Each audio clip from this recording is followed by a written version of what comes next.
Heyrðu, komið sæl. Bara verið velkomin, gaman að sjá ykkur aftur. Örlítil upprifjun. Munið að síðasta vorum við að tala þessa tengingu milli innkaupa og umhverfismála og vorum að svona varpa ljósi á þessa vissulega augljósu staðreynd að neysla hefur áhrif á umhverfið og hvernig hún birtist okkur. Meðal annars í sjálfsögðu úrgangsmagni og að allt sem við kaupum inn í dag, það verður úrgangur einhvern tímann. Það er bara spurning hversu lengi það fær að lifa, hversu langa tíma það fær að vera í notkun. Ég fletti að ganni upp svolítið nýjum tölum í gær, maður þarf alltaf að fylgjast með.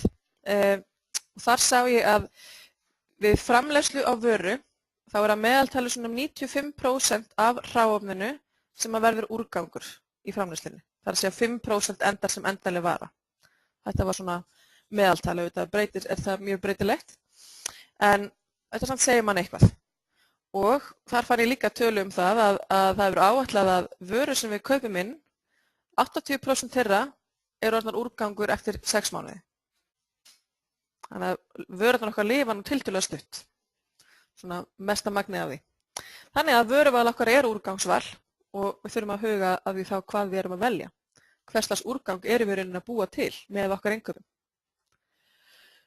Og við fórum líka aðeins í það að það eru þetta fullt af efni í öllum efnum í vörum, sem eru alls ekki kjurr í vörunum, þau eru að dreifast út úr vörunum og fara út víðan völl og geta haft skaðleg áhrif í vissum tilfellum og sérstaklega varhugavert og svona óþægilegt fyrir okkur í dag er að hugsa til þess að það eru þessi ófyrirséðu áhrif sem við tölum sem kokteláhrif sem að erfitt er að mæla fyrir og erfitt er að áætla fyrir og eiga sér ekki stað fyrir að mismunandi efni fara að blanda saman og mismunandi vörum út í náttúrunni. Þannig að okkar vöruval er að vissuleyti líka okkar lýðheilsuval og nýjar rannsóknir sýna líka að hormónraskandi efni, eitthvað sem mann áttu þessu ekki á þegar efnin fengu starfsleyfi í rauninni upphaflega eða fengu og fóru gegnum lyfjaeftirlitið, var það að hormónraskandi efni í mjög litlu mæli geta haft gífurlega mikil áhrif ef þau komast í snertingu við manneskju á réttu æviskeiði, þar að segja á fósturskeiði eða mjög snemma eftir fæðingu.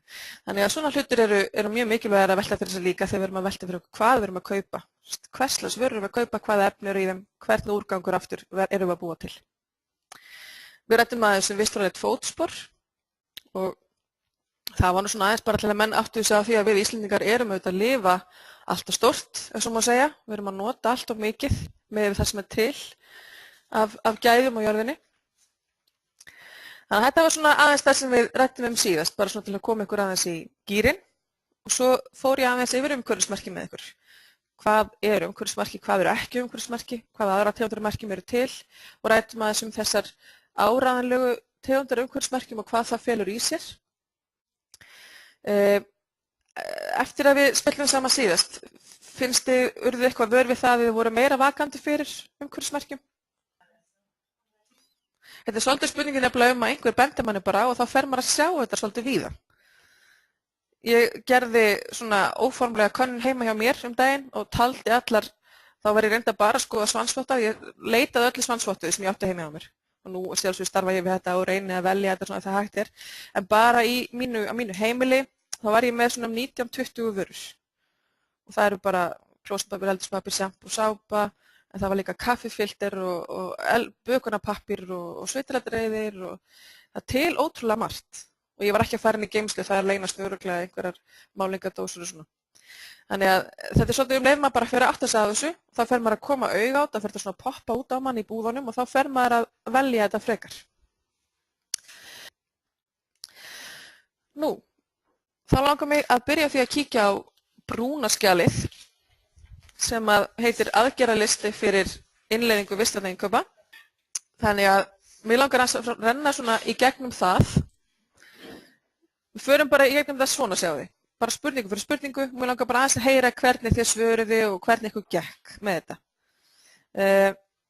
Hérna er verið að spyrja hvort að menn hafi útbúið sér verklagsreglu fyrir innkaupin þar sem að vistvæn innkaup ríkisins eru með. Og hvort það er tekið fram að skuli nota rammasamninga ríkiskaupa. Hvernig þið svara já eða nei við þessu? Já. Þannig að það svolítið misjafnt, sumir eru með skriflegar verklagsreglur, aðrir ekki og það það sem við sjáum gegnum gangandi hjá flestum stofnunum. Það eru sumar með þetta í sérstökum innkaupareglum, aðrir eru kannski bara með þetta í einhverju öðru skjali innan gæðahandbókar og aðrir ekki neitt. Þeir eitthvað sem eru með verklagsreglur, þá er spurningin, hafið þið kynntar eitthvað sérstaklega fyrir starfsfólki, fyrir byrgjum, fyrir jafnvel öðrum, kannski ráðuneyti, samstarfsstofnunum, eitthvað slíkt? Er eitthvað sem gæti svarað já við einhverju þarna? Kynntur starfsfólki, já. Einmitt, þannig að það er verið að kynna þetta aðalega fyrir starfsfólki. En það er eitthvað sem ætti þá kannski að velta fyrir sér, hvort að maður ætti að hafa fundi með lykilbyrgjum eða einhverjum öðrum þegar maður setur sér skriflega reglur eða gera einhverja breytingar á þeim. En hafið þið sett einhver markmið til að lágmarka umhverfisáhrif af innkaupum? Þetta er svolítið svona langt komin spurning. Þannig að það er ekki neitt sem segir já við því. Nei, en þetta er þá kannski einmitt eitthvað. Akkurat, þannig að þið eru með utanumhaldutunum úrganginn og þar af leiðandi auðvitað eru það að lágmarka umhverfisáhrif af innkaupum vissan hátt. Já, þannig að þeir eru komin á stað og meðvitundin komin á stað. Já. Ég varpaði hérna þá aðeins upp svona punktum sem að gott er að hafa í innkaupareglum ef við erum ekki með það skriflega nú þegar. En hérna er bara það sem er mjög oft að finna í innkaupareglum. Þannig ef við erum ekki með það skriflega í dag þá mæli ég með því að þið hafið það skriflega. Þess að það er bara auðveldar allt gagnsæja að það sé eitthvað staðar til og með þessi meðvitað hvað má og hvað má ekki. Og sérstaklega þá svona þessi grundvallaratriði, hver ber ábyrgð á innkaupunum, hver má kaupa inn og á hvaða hátt, erum við að nota beinabækur eða kort eða reikninga eða hvernig gerum við þetta og í hvað tilfellum má nota hvað, hver hefur rétt til að gera samninga til að mynda og hvernig er innkaupum háttað eftir eðli og fjárhæðum, verða fyrirspurnir eða það er yfir ákveðinni fjárhæð eða útboð eða hvernig sem það nú er og svo hvernig er tryggt að stundur séu vistvæn innkaup. Það er að segja að valinn sé besti eða skásti möguleikin með við frambúð. Og þetta er svolítið það sem ég myndist á mikilvægi þess að koma þessari ákvörðunartöku inn í svona okkar daglegu rútínu. Það er að segja að við séum að svona tvítjekka okkur sjálf, þannig að við minnum okkur sjálf á að þetta er eitthvað sem við ætlum að gera. Nú, næsti liður á þessu brúnarskjali fjallar fólk og færni og þannig erum við að spyrja út í rauninni svona þá fræðslu sem að innkaupa fólk hjá okkur hefur fengið. Það er ýmist verið að spyrja hvort að lykilfólk, það er að segja að innkaupa fulltrúar einhver svona aðalleikendur hafi fengið fræðslu vistvæn innkaup og svo hvort að allt starfsfólk hafi fengið svona kynningu á þessu hugtaki og hvort að þessi hluti á grunnþjálfun nýrra innkaupa starfsmanna. Það er mjög gott að koma þessu inn í grunnþjálfuna og til þess að ný starfsmaður fá alltaf að vita nákvæmlega hver svona stefnan er hjá manni af því að það er ekki æskilegt heldur að við förum í gegnum þessa fundi núna og þið séu öll orðin ægilega meðvituð og svona og svo verður einhver breyting hjá okkur og þessi þekking eða umræða sem er hér hún næri ekki að halda áfram. Þannig að það er mjög gott að koma þessu einhvern nátt inn í nýliða þjálfun eða mentor eða hvernig sem að þið eru með það hjá ykkur. Sömuleiðis þá myndi ég bara mæla með að ef það er ekki nú þegar þannig hjá okkur, alltaf þegar kemur ný starfsmaður að það sé labba með hann hring og honum eru kynntur þessu svona helstu atriði sem að tengjast þessu sem við erum að tala um hér. Hvernig virkar lagerinn? Má ég taka hvað sem er? Eða á ég að panta ákveðna penna umfram aðra eða ákveðan pappír eða hvernig virkar úrgangsflokkunin? Hvað á ég að setja hvar? Ég hef persónulega reynslu af því að það er svona varð einhvern veginn á minni könnu á mínu vinnustað að kenna fólki á flokkunina. Og þannig að ég fæ svona post þegar það byrjar einhver nýr og segja Elva, ertu ekki til í að hún var að byrja hérna í lögfræðideildinni, ertu ekki til í að fara með henni hring? Og ég alveg, jú. Og svo kannski dregst það aðeins, skiljum, það er bara mikið að gera í háman og eitthvað og ég kannski eins og daginn komst ekki til stelpu sem var að byrja hjá okkur fyrir en hún var búin að vera hjá okkur í 2 vikur. Og hún var svo fegin, greið stelpa þegar ég kom, ég fór bara heim með brauðsruslum daginn, ég veit ekki hvað að gera, það var búin að standa fyrir framan þessar tunnur alveg nýbyrju, þorði ekkert að spyrja bara svona hvert sem er og við auðvitað með til dæla mikla flokkun. En allt þetta, að bara vera snöggur til að segja fólki nákvæmlega hvernig þetta á að vera, þá líka festir maður sjálfur verklaði hjá sér betur í sessi. Ef maður meðvitaður að kynna einhverjum öðrum, þá maður líka meðvitaður það sjálfur. Nú, innkaupaferlið. Hérna erum við aftur komið svolítið að því sem tengist þessum fyrstu spurningum sem ég var að tala með innkauparegluna og verklagsreglunar. Ég held samt að mín tilfinning svo að flestir geta sagt já við þessari efstu. Ábyrgð og verklag við innkaup skýrt hjá okkur. Hvað segir þið? Erum við sammála því? Eða það kannski ekkert alveg á hreinu? Hverju megi að kaupa inn? Það er ekkert alveg á hreinu? Nei. Þannig það kannski eitthvað sem þarf þá að... Nei, já, akkurat. Þannig að það á hreinu hver maður kaupa inn en það ekki alltaf sem að því fyllt. Nei. Einmitt. Þannig að það eitthvað sem tiltölulega auðvelt að kippa í laginn með því að vera með skriflegar innkaupareglur. Svo hérna ein spurning, hvort við íhugum vel þörfin áður en við kaupum inn, hvort það megi nýta betur og samnýta eða fresta kaupum. Getið þið svarað já við þessu? Já, þetta alveg bara orðið okkur mjög eðlislegt eftir hrun og held ég. Það alltaf verið að fresta, já, kaupa minna og kaupa sjaldnar og já, ég held að það sé alveg staðreynd. Hins vegar spurning hvort við mættum kannski gera það en skipulegra en við gerum. Að meta þörfina raunverulega, hver þörfin á þessu og ef við frestum kaupunum núna, hvaða afleiðingar hefur það og svo framvegis. Og svo hérna verið að spyrja hvað notum við þegar við erum að kaupa inn? Notum við til að mynda umhverfisskátlista, veljum við frekar umhverfismerki, erum við að notast við verðfyrirspurnarformið sem að rammasamningar býður upp á og svo framvegis. Gátu þið svarað já við einhverju hér? Akkurat, en það eru margir farin að velta fyrir þessi líftímakostnaði og eins og þú segir, kannski án þess að vita beint af því og ég veit líka fólk sem að brenndi sig mjög illa á því eftir hrun að þá þurfti svo mikið að spara að menn fóru að kaupa allt ódýrasta og kostnaður rauk upp í viðhaldi eftir 2 ár. Þannig að þetta held ég eitthvað sem fólk með bak við eyrað, þó að sé kannski ekki að gera þetta eftir einhverjum konstanta reglum og fylgingum og eyðublöðum annað, þá það eitthvað sem held ég að það metur þegar það að kaupa inn. Þau voru á Landspítalanum voru þau að kaupa nýja bíla daginn og þau notuðu verðfyrirspurnarformið en gerðu líka líftímakostnað og síðan þeim niðurstöðu sem við fengu þar náttúrulega mjög sparnætan og fínan bíl. Ég veit ekki hvort þið hafið farið inn á vef sem heitir orkusetur.is. Ég mæli með að kíkja á hann. Þar einmitt hægt að reikna út til dæmis kostnað við bílinn og hvað hann mun eyða og hvað kostnaður mun þá vera yfir langan tíma og svo framvegis. Það er mjög skemmtilega reiknivélar yfir allt mögulegt þar inni. Mæli með þið. Líka raforkuna, já, og hita og allt mögulegt. Það eru með flottar reiknivélar þar. En mér langaði að benda ykkur á þessar síður hérna sérstaklega. Hafið þið farið inn á vefinvinn.is sem ég sagði ykkur frá síðast? Ok, flott. Það er rosa gott að heyra það. Ég ætla aðeins að opna hana bara hérna í kvelli. En vinn.is í rauninni sá vefur sem var búinn til í kringum þetta verkefni, þar að segja þessa innleiðingu á stefnunni vistvæn innkaup. Og hún var sett í loftið árið 2008 en fekk síðan Halloween. Já, ok. En svo fekk hún andlitslyftingu núna þessu ári. Þannig að það eru nýjar upplýsingar þarna inni og þetta eru mjög góður vefur, fullt á gögnum að inni. Til að mynda eins og ég sagði þá eru gátlistar, það eru öll þessi skjöl sem ég að dreifa til ykkar og mynd fá eftir þannig að fund, þau eru líka nú þegar þarna inni, en ég sendi ykkur þetta líka.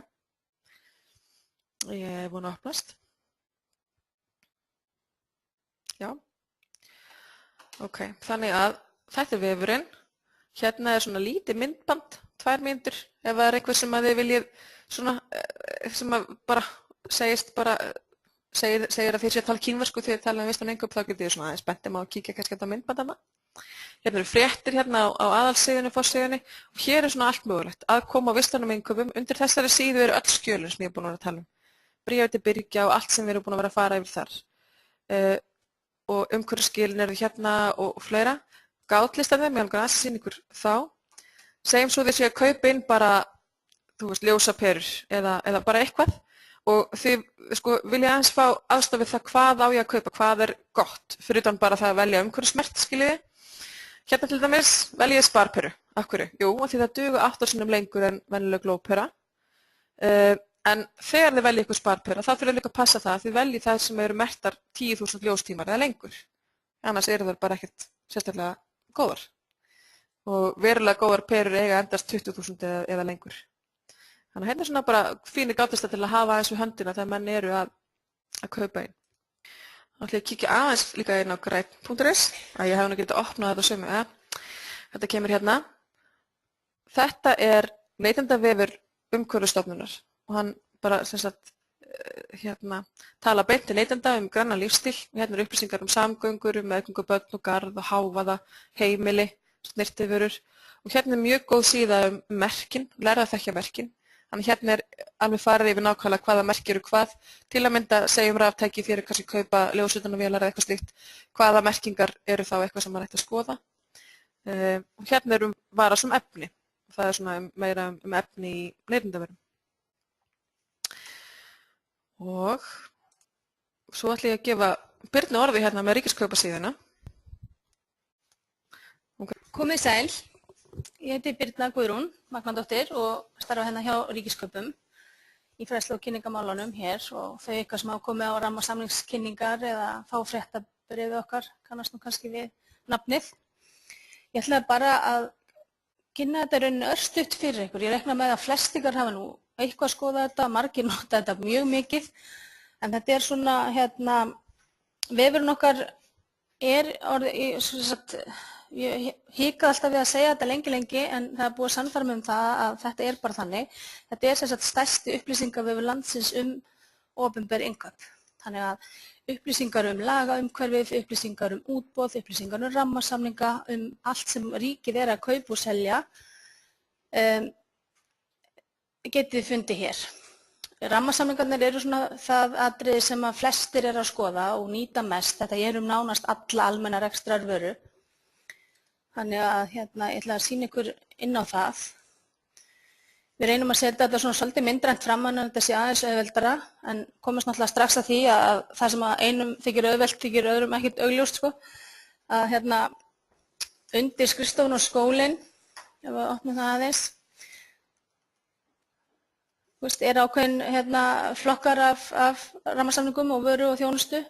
Sérfræðiráðgjöf og þjónusta, þar kennir ýmissa grasa. Þar erum við með flugsæti og þar erum við með vöruflutninga og síðan þetta sem að við kannski köllum hefðbundna ráðgjöf og þjónustu. Mér langar að sýna ykkur aðeins undir skrifstofan og skólinn, sá flokkur hjá okkur kannski svona orðin þróaðastur. Hvað varðar þetta vistvæna?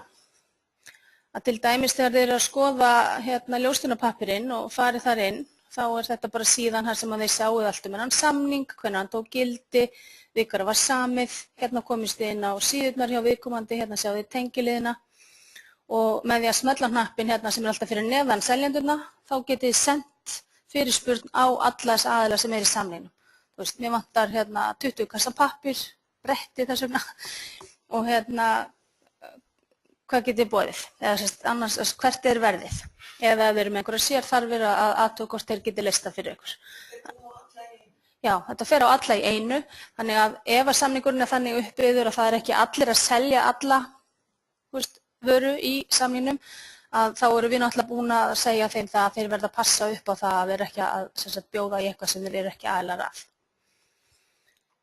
En síðan erum við þá með undir alltaf þennan flippa vistvæn innkaup sem ég ætla að vona að opnist. Já, kemur. Og þá getið þið séð að hverju var hugað þegar þessi rammasamningur var gerður, til dæmis. Og þá eru bara eins og þessi sem við setjum upp sem vistvæn skilyrði, þetta eru bara lágmarksskilyrði. Allur pappír sem er í þessum samningi, hann uppfyllir þetta.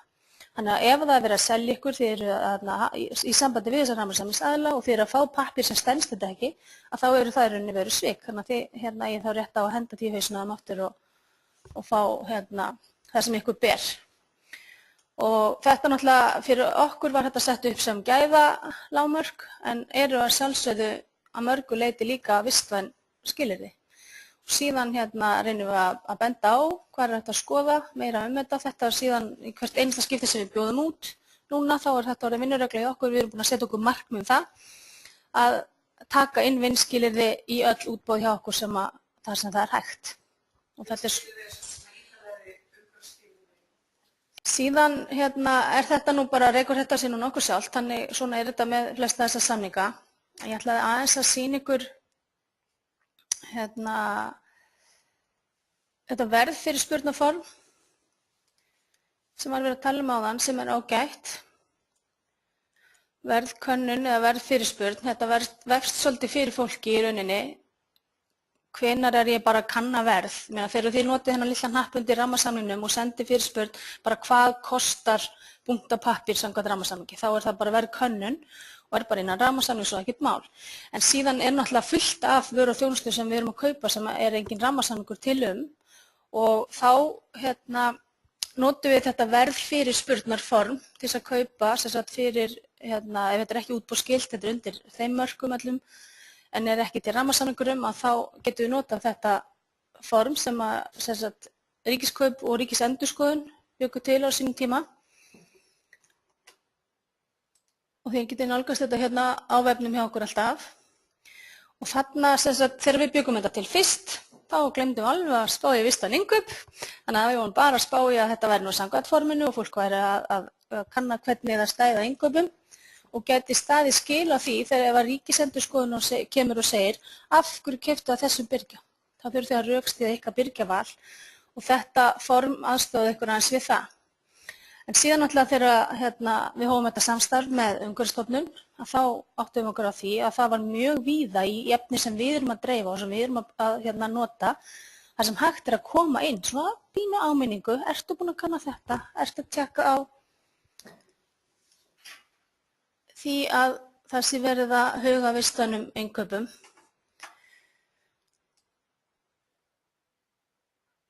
Þannig að þetta er í rauninni bara svona form. Þetta er fyrir ykkur til þess að halda utanum ykkar Móli erfitt að þetta byrja alveg svona út fyrir. Er þetta nóg? Sjáu eitthvað af þessu? Þá er þetta bara lýsa því sem er verið að spá í. Hverjum var boðin þáttaka? Það er það sem ég var að tala um áðan. Það er mikilvægt að halda utanum hvernig var staðið að innkaupunum. Og síðan kemur að skoða með vistvænu möguleikana. Er til umhverfisvottuð vara? Voru notaðir gátlistar, var kannaður líftímakostnaður, rekstrarkostnaður og þar fram eftir göttunum. Þannig að þá erum við búin að koma inn á þetta blað sem að mjög margir er að nota smá áminningu þetta. Þannig að þetta var nú svona það helsta sem að ég vildi fara yfir. Ef þið eru með einhverja spurningar og ég veit að sumum finnst flókið að fóta sig á vefnum okkar, en þeir sem eru vanir eru fljótir að þekkja leiðirnar, en þið getið þá alltaf spurt. Við erum aldrei lengra heldur en bara svona eitt símtal í burtu. Þá erum við einmitt komin að byrgjónum á listanum okkar hérna. Og hérna er spurt fyrst, hafið þið skilgreint lykilbyrgja ykkar? Hvernig einhver svaraði já við því? Já, en þið eru svona meðvituð það nokkur meginn, hverjir eru ykkar aðalbyrgjar? Já. Það er mjög gagnlegt að setja það bara niður fyrir sig nákvæmlega hverjir eru okkar lykilbyrgja og reyna að takmarka það við svona 10 til 20, ekkert verið að hafa allt og marga. Ég veit að þetta var gert hjá okkur og þau töldu sig verið búin að skilgreina lykilbyrgja þá stóðu við upp með 75. Það er ekki lykilbyrgjar, skiljið. Landsspítalinn var hérna hjá okkur í gær og þau voru búin að gera þetta og þau gátu njörfa þetta niður í 10, var það ekki? Ég held að hann hafi, ég grunar að vera að grínast. Já, mér finnst þetta magnað, ef ég að segja alveg sér, með svona fjölbreytta starfsemi, allavega þau sögðu 10 lykilbyrgjar og 70% af innkaupunum fóru í gegnum það. Þannig að það er mjög gott að njörfa þetta svona niður fyrir sig, þá sér það nákvæmlega hvaða aðal er það sem ég á að einbeita mér að því að tala við. Maður getur bara sleppt hinum, skilur, þeir eru það litlir. Ef þú ert með 10 aðal sem selja þér 70% öllu sem þú kaupir, þá er það sem þú ert að einblína á. Til þess einmitt því nú er það næsta spurning. Við sendum lykilbyrgjum okkur bréf vistvænar áherslur í innkaupum og biðjum upplýsingar hvað þeir bjóða upp á. Nú létum við ykkur hafa síðast svona bréfform. Sendum við það á ykkar byrgja? Enginn sem pröfaði það? Nei? Já. Þetta svolítið matsatriði, maður verður svolítið að meta það. Ég myndi segja að ef það eitthvað sem þú kaupir mjög sjaldan af, að þá ekkert víst að þú kaupir þeim aðeila næst þú kaupir húsgögn, skilurðu. En þá það ekki lykilbyrgi. Þegar þú ert að kaupa hluti sem þú kaupir mjög sjaldan, þá yfirleitt leitar þú tilboð og það ekki mikil byrgja hollusta í slíkum innkaupum. Þetta meira spurningum sem þessi daglegu innkaup sem þú ert að kaupa mjög oft af. Það getur alveg farið saman að það séu þá miklar upphæðir bak við það, en frekar þannig. Það sem svolítið merkilegt við þessa tilraun okkar, við að láta fólk hafa svona bréf, það sem hugmyndin var svo að þarna myndum við setja á pressu á byrgja, þeir sjáu það að ríkisstofnanir eru að velta þessum hlutum fyrir sér og sko bæði þá að þeir fáðu upplýsingar um það hvaða byrgjar eru það sem eru tilbúin til að láta ykkur hafa upplýsingar í fljótu bragði og fyrir þá hina sem ekki þeir eru farin að spá í þessum málum og þeir fái smá áminningu. Það sem svolítið merkilegt það hvaða voru rauninu fáir sem gerðu þetta. Nú erum við búin að fá marga hópa eins og ykkur til okkar og það svona mestalagi 30% yfirleitt í hverjum hóp sem hafa pröfað að senda bréfið. Og þá veltir maður fyrir sér sko, er bréfið eitthvað að angara fólk og þá segir ég bara breytið þið bara svo þið viljið hafa það. Ykkur finnst þetta ekki nógu vel orða, þá bara gerið þetta, skilur þá bara orðið þetta og hafa þetta eins og ykkur sýnist. Þetta var bara svona staðla til þess að auðvelda fólki, skilur, að fólk þetta ekki mikið að velta sig fyrir sér. Eða það kannski það sem mig grunar frekar að segja að fólki finnst þetta eitthvað óþægilegt, þetta svona eitthvað píndónalegt eða svona ókurteisi að biðja þessu upplýsingar eða eitthvað slíkt.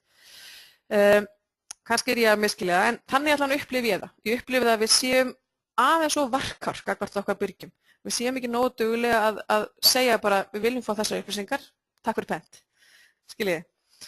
En það svona allavega mín upplifun. Næstu spurningar snúa einmitt að þessu. Hvort að við höfum þá í rauninu kjölfarið af þessum bréfi og einhverjum upplýsingum sem okkur berast, útbúið eitthvað lista þar sem við sjáum hvaða vistvænu vörur að þjónustu okkar lykilbyrgjar bjóða upp á. Þannig að við séum svolítið meðvituð það, þetta þeir sem við erum að kaupa mest af, þeir eru að bjóða upp á þetta úrval. Og svo sömulegis svona framhaldsspurning líka, hvort við höfum rætt það í bréfinu stendur að menn eru beðnir að vera tilbúin til að senda upplýsingar magn. Græna bókhaldið snýst svo mikið það að þeir sendi upplýsingar magn og þessi spurning snýst þess að þeir séu tilbúin til þess. Þannig ég gerir ráð fyrir að fólk hafa ekki sagt já hér heldur. Nei. En ég ræddi aðeins þetta líka á síðasta fundi þetta með byrgjahollustuna. Við vitum náttúrulega bara það er samkeppni. Við getum ekkert breytt í. Það er samkeppni á markaði og við eigum að nýta okkur það. Það er líka hálfgerður bjarnagreiði, segjum svo að þið séu alltaf að kaupa á hann palla hérna sem með hann og magga mínum í Rótari eða eitthvað skilji, segjum svo að það sé einhver svona tengsl sem eru auðvitað mjög oft á Íslandi, að þá er það ekki raunveruleg vinagreiði að hlífa honum við svona spurningum eða svona kröfum, af því að þessi krafa það að seljendur bjóði upp á vistvæna vöru og þjónustu, hún mun bara aukast og aukast og aukast. Þannig ef þið setjið fram skýra kröfu sem auðvelt að uppfylla, bara til dæmis að menn hafi á heimasíðunni sinni lista yfir allar umhverfisvottaðar vörur, eitthvað svona samantekið svo auðvelt að neytendum að nálgast, eða hvað nú er, að það mun bara gera þennan aðila betri stakk búinn samkeppnislega sig gagnvart öðrum, ef hann búinn að taka þetta skref. Og það líka, eins og ég sagði áðan, furðulega margir byrgjar sem eru nú þegar alveg bara óður uppvægir að gefa okkur þessu upplýsingar ef við bara biðjum þar. Landspítalinn, nú hann alltaf mjög stór og hérna kannski að segja það að hann geti gert ýmislegt í ljósi stærðar, en ég veit að þegar þau voru að taka saman lykiltölur hjá sér þá bara einfaldlega sögðu það við viljum bara fá hjá þér, hvað keyptum við mörg kíló af pappír á ári, bara senda okkur það. Hvað ókum við marga kílómetra með þér, viltu gjörsamlega taka það saman fyrir okkur. Og auðvitað kannski finnst minni stofnunum erfiðar að gera svona kröfur, en ef við vitum þó það að stóru stofnunum verður farnar að gera þetta, þá er verklagið nú þegar til hjá byrgjum. Þeir eru farnir að fá þessar spurningar og þeir eru farnir að spá í því hvernig við að svara þeim. Þannig að það verður auðveldara fyrir það að svara þeim bara fyrir alla. Þannig að við eigum alltaf að spurja, það versta sem gerist þá bara þeir segja bara nei, við getum ekki látið hafa upplýsingar, þá ertu allavega búin að pröfa. Skilurðu? Já, ég ætlaði líka að benda á að hérna, ef að þið eru að tala um einhverja byrgja og þeir bara frjósa og vita ekkert hvað þeir eru að tala um, þá getur við bent inn á vinn.is vefnum að þar er sérstök svona síða eða undir síða fyrir seljendur. Þannig að þeir geta að lesa aðeins til og uppfræst aðeins þetta saman. Nú, hérna er verið að spurja út í græna bókhaldið og við förum alltaf betur í það á eftir. En það sem sagt spurt hvort við höfum tilgreint einhvern ábyrgðaraðila vegna græna bókhaldsins og hvort við höldum grænt bókhald. Þannig að hérna er eiginlega meira að ræða eitthvað sem við getum síðan sett ykkur sem markmið, eitthvað sem er stefnið að. Og þessi listi allur, hann er svolítið þannig uppbyggður. Fólk er mjög mikið að segja nei, skiljið. Það er ekki bara hérna inni. Það er mjög mikið þannig að fólk er að segja nei, segja kannski já á og til, en það er alltaf lagi. Þá er þetta bara hugmyndalisti, eitthvað sem menn geta unnið að og sett sér markmið um. Og sömulegis hér hvort að menn hafi kynnt niðurstöður græns bókhalds opinberlega, annað í ársskýrslu á vef eða eitthvað slíkt, og hvort það sé farið yfir það reglulega. Ég held að það sé mjög æskilegt, af því að nú er þetta svona svo stefna sem við erum að fara í, að menn hafa þetta svo bara á vefnum hjá sér eða eitthvað slíkt, því þá myndast þessi möguleiki á að vera að bera saman stofnanir, sem er það sem að allavega mörgum finnst mjög áhugavert. Við erum búin að gera svona grænt bókhald hjá umhverfisstofnunum í 3 ár og Ríkiskaup er búin að gera þetta í 2 ár, umhverfisráðuneytið er búin að gera þetta í nokkur, þannig að það er svona ýmsir sem er að gera þetta, ÁTFR veit ég er búin að gera þetta lengi og svo framvegis. Þannig að það eru nokkur stofnanir sem eru farnir að taka saman þessar upplýsingar og núna erum við að byrja ykkur um að gera slítið sama, allavega í nokkrum örfáum vöruflokkum. Og það er einmitt það sem að halda svona grænt bókhald og fá einhverja smá tölulegar upplýsingar. Þetta er svo gott tækifæri og tól til að fara með inni á til dæmis starfsmannafundi, vera með bara svona örstutt erind og segja frá nýjustu tölum eða eitthvað slíkt til þess að vekja áhuga fólks og tengja það við eitthvað sem það getur átt að sjá. Já, þetta eru afleiðingar af okkar starfsemi, hvernig getum við bætt okkur? En þetta er yfirleitt svona tölfræði sem að kveiki svolítið í fólki og fólki hefur gaman að sjá, er ég persónulega að nota svona mikið pappír, skiljið? Þetta verður svolítið svona persónulegt og snýst mann sjálfan. Mér langar að bara renna hratt yfir hérna bláa skjalið sem heitir yfirleitt innkaupa. Og það skjal er í rauninni bara svona innkaupagreining og þetta eru upplýsingar sem að geta gefið okkur svona smá yfirsýn yfir okkar tíðinni innkaupa, hvað erum við marga byrgja, hversu virka samninga erum við með það fyrir augum að geta hugsanlega fækka byrgjum, hugsanlega fjölga samningum eða fækka reikningum. Og þetta skjal er allt annars eðlis heldur en brúna skjala sem þið voru að vinna á þann. Það er svona markmiðaskjal, hvaða stefnu og sýnir við með. Hérna er þetta bara tölfræði og þetta er spurning að gera þetta bara eins vel og maður getur einu sinni og svo þarf þetta ekki að gera þetta aftur kannski í nokkur ára, ekki nema að sé hvað mikið að breytast hefur. Það er svona aðeins að bara fá yfirsýnin yfir hvernig staðan hjá okkur. Hérna þá verið að spyrja fyrst, kannski aðeins að spyrja fyrst, gátuð þið fyllt út þetta skjal eða reynduð þið við það? Þetta var skjal sem var líka svona, það voru fáir sem reyndu við þetta. Ég er búin að sjá það á fundunum svona, það voru margir sem lögðu ekki alveg í þetta skjal, sko. Og það má vera því að þú þarft að setjast yfir hjá þér bókhaldi og þú ert kannski að setja eitthvað inn í Excel til að ná einhverjum niðurstöðum út. En ég held að einhver sigur það setja mjög áhugaverðar upplýsingar fyrir ykkur að hafa. Hérna í fyrsta lagi, hvað eru margir sem kaupa inn? Og þarna eru bara strax margir sem geta ekki svarað. Og þá er það kannski spurning, eigum við að reyna að skilgreina það betur hverjir eru að kaupa inn hjá okkur og svo framvegis. En aðrir eru með þetta alveg á hreinu. Innkaupamagn, hérna er svona bara upplýsingar sem gott er að hafa. Það er að segja hvað eru við að kaupa vörur og þjónustu fyrir mikið. Reikningar og færslur, hversu margir eru þeir? Þetta er tiltölulega auðvelt, ég vil þetta sjá. Þetta er bara samtala sem maður fær út úr kerfunum hjá sér. Og hvað eru kennitölu byrgja margar? Það er yfirleitt líka mjög auðvelt að ná því. Hve margir byrgjar eru með samning og hversu stór hluti innkaupa er innan samninga? Þetta hins vegar hefur aðeins vafist fyrir sumum. Það er aðeins mismunandi þá eftir bara hvernig fólk greinilega vinnur, hvaða verkferðlar menn fara eftir. Sumir segja að það sé erfitt fyrir þá að því að í færslunni þá sé ekkert auðkennt hvort að þessi færsla sé innan samnings ekki, skiljið, hvort að þessi innkaup hafi verið gerð innan einhvers stærri samnings. En það hlýtur að vera mjög áhugavert fyrir okkur að sjá. Þannig að það er spurning hvort að maður geti einhvern veginn komið því við. Þannig að maður geti framvegis náð þeim upplýsingum fram. Jú, ég myndi segja það. Ég held að það sé bara, sko, þetta er svona skjal sem að eins og ég segi, það er svona að þú gast ekki bara sagt já eða nei, þú verður að gera eitthvað smá til að geta svarað þessu, en þetta er mjög góðar upplýsingar að hafa til staðar. Nú segjum svo eins og spurningin þetta með samningarna að þú getur ekki svarað þessu, þá er það bara ákveðin upplýsingar, ákveðin vísbending, þá bara getum við ekki svarað þessu. En þá bara reynum við að svara því sem maður getur fundið svör við. Hérna er aftur verið að spyrja lykilbyrgjana, hvort að menn eru búin að finna sína 5 til stærstu byrgja sem að stofnunin kaupir vöru að þjónustu af og hver stóran hluta af heildarinnkaup þeir standa fyrir. Og það bara mjög, eins og ég talaði um áðan, mjög mikilvæg æfing upp á það að geta þá gert ákveðnar kröfur til þessara birgja. Vita nokkurn veginn hverjir þeir eru að bjóða upp á umhverfismerkta vöru eða þjónustu og hver stór hluti samninga, ef þeir eru að gera sértæka samninga eða eitthvað innan rammasamninga, felur í sér einhver umhverfisskilyrði. Svo mætti alveg hugsa sér að víkka út svona greiningu og skoða aðra þætti heldur en við erum að segja hér. Kannski vil ég skoða eitthvað meira inn á við og þá það bara í besta mál. Hvaða vöru eða þjónustu er það sem notið af flestum, til dæmis, flestum deildum og sviðum? Eða hvaða svið það sem kaupir af flestum fjölda birgja? Eða hvaða deildir nýta oftast samninga? Þannig svona upplýsingar getur verið mjög áhugaverðar til að skoða svona starfsemina inn á við. Sem ég geti þá bara bætt við þannig að lista hérna og gert hann svolítið eins og ég segi, gert hann svolítið eitthvað eigin. Hvað viljið þið fá út úr svona greiningu?